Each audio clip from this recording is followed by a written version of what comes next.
সেই উপদেষ্টারা কে কোথায়? অন্তর্বর্তী সরকার বিদায় নেয়ার ৩.৫ মাস পরও তাদের সময়ের নানা সিদ্ধান্ত ও কর্মকাণ্ড নিয়ে আলোচনায় রয়েছেন সাবেক উপদেষ্টারা। হামের ৫ শতাধিক মায়ের বুক খালি হওয়ায় দেশের বিভিন্ন স্থানে প্রধান উপদেষ্টা ও স্বাস্থ্য উপদেষ্টার বিরুদ্ধে বিক্ষোভ ও কুশপুত্তলিকা দাহের ঘটনা ঘটেছে। কেউ বিদেশ পাড়ি দিয়েছেন, কেউ আবার আগের পেশায় ফিরলেও কয়েকজন সাবেক উপদেষ্টা গণমাধ্যমে এসে অন্তর্বর্তী আমলে নিয়মিত অফিস করছেন। দুর্নীতির তদন্ত দাবি করে বলেছেন, ডক্টর ইউনূসের নেতৃত্বে অন্তর্বর্তী সরকার ৪টি জেনারেশন ধ্বংস করে দিয়েছে। যাদের বয়স ৩০ হয়নি তারা উপদেষ্টা হয়ে দেশ বিদেশে শত শত কোটি টাকা পাচার করেছেন। অন্তর্বর্তী সরকারের সিদ্ধান্ত গ্রহণ প্রক্রিয়া ও কথিত কিচেন ক্যাবিনেট নিয়ে মুখ খোলায় নতুন বিতর্ক সৃষ্টি হয়েছে। এমন পরিস্থিতিতে অধিকাংশ আলোচিত ও সরব উপদেষ্টা এখন অন্তরালে সময় পার করছেন, নিয়মিত অফিস করছেন না, জনসমাগম এড়িয়ে চলছেন। সংশ্লিষ্ট সূত্রে জানা গেছে, এতদিন পরও অনেক উপদেষ্টার মধ্যে মব আতঙ্ক কাজ করছে। তবে বিতর্কের বাইরে থাকা কয়েকজন স্বাভাবিক জীবনে ফিরে গেছেন। অন্তর্বর্তী সরকার বিদায়ের পর তাদের দুর্নীতি তদন্তের দাবি ওঠে বিভিন্ন মহল থেকে।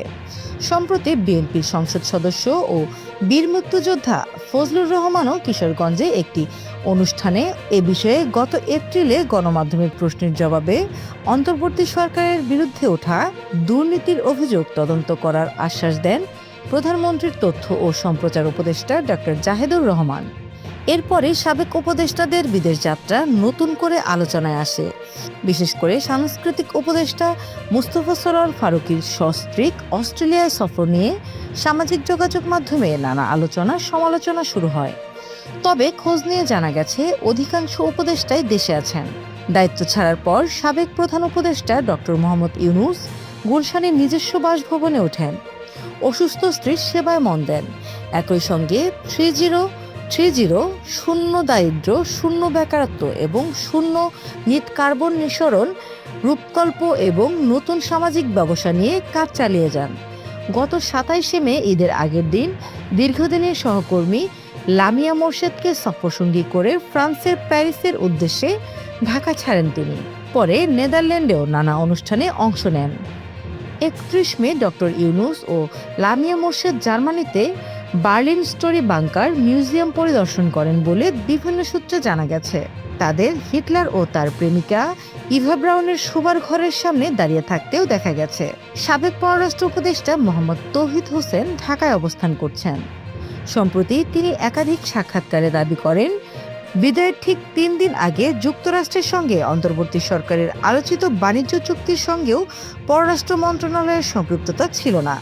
এমনকি পররাষ্ট্র উপদেষ্টা হিসেবে দায়িত্ব পালনকালে তার মন্ত্রণালয়ে অন্য উপদেষ্টাদের অনাকাঙ্ক্ষিত হস্তক্ষেপের কারণে তিনি অন্তত 3 বার পদত্যাগ করতে চেয়েছিলেন বলেও জানান তিনি। 7 সদস্যের একটি অনানুষ্ঠানিক কিচেন ক্যাবিনেট ছিল। সেখান থেকে গুরুত্বপূর্ণ সিদ্ধান্ত নেওয়া হতো। নৌপরিবহন ও শ্রম উপদেষ্টা ব্রিগেডিয়ার জেনারেল অবসরপ্রাপ্ত ডক্টর এম সাখাওয়াত হোসেন গবেষণা ও লেখালেখিতে সময় কাটাচ্ছেন। লেফটেন্যান্ট জেনারেল অবসরপ্রাপ্ত মোহাম্মদ জাহাঙ্গীর আলম চৌধুরী ক্যান্টনমেন্টের বাসায় নিরিবিলি অলস সময় কাটাচ্ছেন। সংস্কৃতি উপদেষ্টা মুস্তফা সরোয়ার ফারুকী বিশ্ববিদ্যালয়ের শিক্ষকতায় ফেরার বিষয়টি বিবেচনায় রয়েছে বলে জানিয়েছেন তিনি। মৎস্য ও প্রাণী সম্পদ উপদেষ্টা ফরিদা আখতার নিজের প্রতিষ্ঠান উবিনিকে ফিরেছেন। তিনি বিভিন্ন অনুষ্ঠানে যুক্তরাষ্ট্রের সঙ্গে অন্তর্বর্তী সরকারের স্বাক্ষরিত বাণিজ্য চুক্তির সমালোচনা করে তা সংসদে আলোচনার দাবি জানিয়েছেন। গতকাল তিনি জানান, সারাদিন টিভিতে সংসদ অধিবেশন দেখছেন, লেখালেখি এখন আর করছেন না, বিশ্রামে আছেন। খাদ্য ও ভূমি উপদেষ্টা আলী ইমাম মজুমদার লেখালেখি করে সময় পার করছেন বলে জানিয়েছেন। সম্প্রতি তিনিও গণমাধ্যমে দেয়া এক সাক্ষাৎকারে ডক্টর ইউনূসের কিচেন ক্যাবিনেট বিষয়টি জানান, যেটির কেবিন প্রতি মঙ্গলবার বসত। সমাজ কল্যাণ উপদেষ্টা শারমিন এস মুর্শিদ দীর্ঘদিন পর গতকাল উত্তরায় তার নিজের কর্মস্থল ব্রতের কার্যালয়ে যান বলে তার সহকর্মীরা জানিয়েছেন। গিয়েই সহকর্মীদের সঙ্গে নানা পরিকল্পনা নিয়ে দিনভর বৈঠক করেন। এখন থেকে নিয়মিত অফিস করবেন বলে জানিয়েছেন তার অফিসের কর্মীরা। পরিবেশ উপদেষ্টা সৈয়দা রেজওয়ানা হাসান 17 ফেব্রুয়ারি উপদেষ্টার দায়িত্ব শেষ করে 18 ফেব্রুয়ারি ফের বাংলাদেশ পরিবেশ আইনজীবী সমিতির প্রধান নির্বাহী হিসেবে কাজে যোগ দেন। তবে পরিবেশ রক্ষায় এখনো কোনো নতুন কর্মসূচি নিয়ে মাঠে দেখা যায়নি তাকে। গত পরশু ফোনে জানান অসুস্থ খালাকে নিয়ে হাসপাতালে ব্যস্ত সময় কাটাচ্ছেন। সৈয়দা রেজওয়ানা হাসানের সঙ্গে কাজ করেন এমন কয়েকজন জানান, আগে নিয়মিত দেখা হলেও এখন শুধু হোয়াটসঅ্যাপে যোগাযোগ হয়। উপদেষ্টার দায়িত্ব ছাড়ার পর থেকেই অন্তরালে ছিলেন। সম্প্রতি অনেকটা নীরবে স্ত্রী তিশাকে নিয়ে অস্ট্রেলিয়ায় পাড়ি জমিয়েছেন। তার অস্ট্রেলিয়ার সফর নিয়ে অভিনেত্রী অরুণা বিশ্বাস সহ কয়েকজন সামাজিক যোগাযোগ মাধ্যমে কড়া সমালোচনা করেন এবং ফারুকী আর ফিরবেন না বলে মন্তব্য করেন। ফারুকী প্রতিদিন ফেসবুকে প্রচুর লেখালেখি করলেও বিদেশে সফরের বিষয়ে কিছুই না বলায় গুঞ্জন আরও জোরালো হয়। অবশেষে গতকাল ফেসবুক পোস্টে গুঞ্জনের জবাব দিয়ে তিনি লিখেছেন, প্রত্যেকটা ভালো কাজের একটা কাফফারা দিতে হয়। এটা জেনেই সরকারে ঢোকার ঝুঁকি নেই, কিন্তু সেটা যে এইরকম ভয়াবহ হবে এটা ভাবি নাই। আমাদেরকে নিয়ে এমন সব মানুষজন কথা বলতেছে, এদের উত্তর দিলেও আমাদের ইজ্জত থাকে না। এদের নিয়ে কথা বলা তো দূরের কথা, এদের নামও আমাদের আড্ডায় কেউ কোনোদিন উচ্চারণ করেননি। আর এখন সাংবাদিক ভাই বোনরা ফোন করে জিজ্ঞেস করে, ভাই অমুক আপনার সম্পর্কে এই কথা বলছে, আপনার প্রতিক্রিয়া কি? বোঝেন অবস্থা। এখন এদের কথার উত্তর দিতে হইব আমার, এটাই কাফফারা।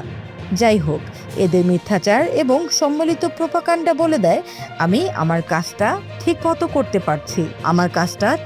করতে পারছি। তবে তিনি কবে দেশে ফিরবেন এবং কেন অস্ট্রেলিয়া গিয়েছেন এ ব্যাপারে কিছু লেখেননি। অর্থ উপদেষ্টা ডক্টর সালেউদ্দিন আহমেদ সম্প্রতি ব্র্যাক বিশ্ববিদ্যালয়ে শিক্ষাগত পেশায় ফিরে গেছেন। নিয়মিত বিশ্ববিদ্যালয়ে যাচ্ছেন। ব্যাংকিং খাত সংস্কার নিয়ে পরামর্শক হিসেবেও কাজ করছেন।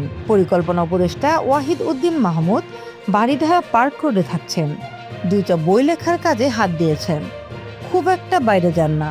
অবসর সময়ে ছবি আঁকাআঁকিতে সময় পার করছেন। বাণিজ্য উপদেষ্টা শেখ বশিরউদ্দিন নিজ ব্যবসা আকিজ বশির গ্রুপে ফিরছেন, তবে তাকে বাইরে এমনকি মন্ত্রণালয়েও দেখা যায় না। নিজস্ব আকিজ বশির অ্যাভিয়েশন নিয়ে সবচেয়ে বেশি সময় দিচ্ছেন বলে জানা গেছে।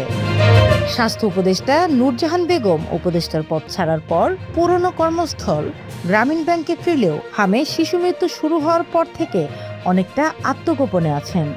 রাজধানীতে নিজের ফ্ল্যাটে অনেকটা বন্দি জীবনযাপন করছেন।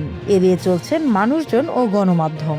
অনেক নিকটাত্মীয় কেউ জানাননি ঠিকানা, ফোন দিলে রিসিভ করছেন না। সহকর্মীদেরও নিষেধ করে দিয়েছেন কাউকে ঠিকানা দিতে। শিল্প উপদেষ্টা আদিলুর রহমান খান তার পুরনো এনজিও অধিকারে ফিরেছেন, তবে জনসম্মুখে কোনো কর্মসূচিতে তাকে দেখা যাচ্ছে না। 23 মে গুম ভিকটিমদের স্মরণে আন্তর্জাতিক সপ্তাহ উপলক্ষে অধিকারের পক্ষ থেকে 23টি জেলায় সভা সমাবেশ করলেও তাকে দেখা যায়নি। গতকাল গুলশানে 117 নম্বর সড়কে অধিকারের অফিসে গিয়েও তাকে পাওয়া যায়নি। নিরাপত্তা প্রহরী জানান সকালে বেরিয়ে গেছেন, কখন আসবেন জানা নেই। তবে ভিতরে বিদেশিদের সঙ্গে অন্যদের মিটিং চলছে, প্রবেশ নিষিদ্ধ। আইন উপদেষ্টা আসিফ নজরুল ঢাকা বিশ্ববিদ্যালয়ে আইন বিভাগে শিক্ষকতায় ফিরেছেন। প্রথম দিকে মাঝে মধ্যে বিশ্ববিদ্যালয়ে গেলেও এখন নিয়মিত হয়েছেন বলে শিক্ষার্থীরা জানিয়েছেন। বিভিন্ন ফেসবুক পোস্টে বর্তমান সরকারের নজরে আসার চেষ্টা করছেন। বিদ্যুৎ ও জ্বালানি উপদেষ্টা ফাউজুল কবির খান আবারও শিক্ষকতা শুরু করেছেন। তার নতুন কর্মস্থল ব্র্যাক বিশ্ববিদ্যালয়। সেখানে পাঠদানের পাশাপাশি তিনি বিশ্ববিদ্যালয়টির centre for energy and logistics পরিচালনার দায়িত্ব নিয়েছেন। জাতীয় নিরাপত্তা উপদেষ্টা ডক্টর খলিলুর রহমান টেকনোক্রেট কোটায় নতুন সরকারের পররাষ্ট্রমন্ত্রী হয়েছেন। সম্প্রতি তিনি জাতিসংঘের সাধারণ পরিষদের 81তম অধিবেশনে সভাপতি নির্বাচিত হয়ে দেশে ফিরেছেন। এছাড়া শিক্ষা উপদেষ্টা সিআর আবরার, মুক্তিযুদ্ধ বিষয়ক উপদেষ্টা ফারুকী আজম, ধর্ম বিষয়ক উপদেষ্টা AFM খালিদ হোসেন, প্রাথমিক ও গণশিক্ষা উপদেষ্টা অধ্যাপক ডক্টর বিধান রঞ্জন রায় পোদ্দার এবং পার্বত্য চট্টগ্রাম বিষয়ক উপদেষ্টা সুপ্রদীপ চাকমা দেশে বিভিন্ন প্রতিষ্ঠানের সঙ্গে কর্মসূত্রে যুক্ত হয়েছেন বলে জানা গেছে। নিউজ ডেস্ক, দৈনিক নতুন সময়, ঢাকা।